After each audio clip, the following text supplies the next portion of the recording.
Here's how to set up guest access in monday.com step by step.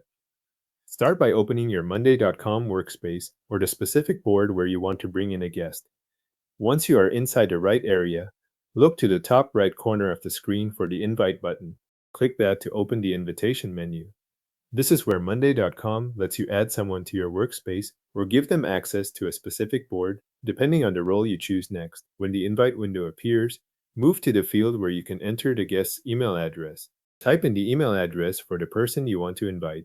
Make sure the address is entered correctly before moving on, since the invitation will be sent to that inbox.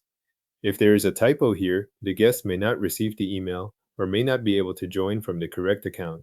After that, open the role dropdown in the same invite window. From the list of available roles, choose Viewer or select the guest role that is available on your current monday.com plan. This part matters because guest access is meant to limit what the person can see.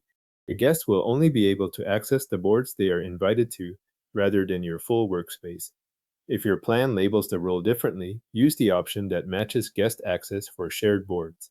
With the role selected, you can add a message to the invitation if you want to include a short note. Use this space for a welcome message or a brief instruction about what the guest should review after joining.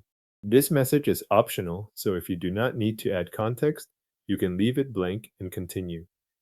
If you are working with external collaborators, this note can help clarify why they are being invited and where they should start once they open the board. Once everything looks correct, click Invite to send the invitation. Monday.com will then send an email to the guest with the instructions they need to join the shared board. At this stage, your part is complete, and the remaining action is on the guest side when they open the email and accept the invitation.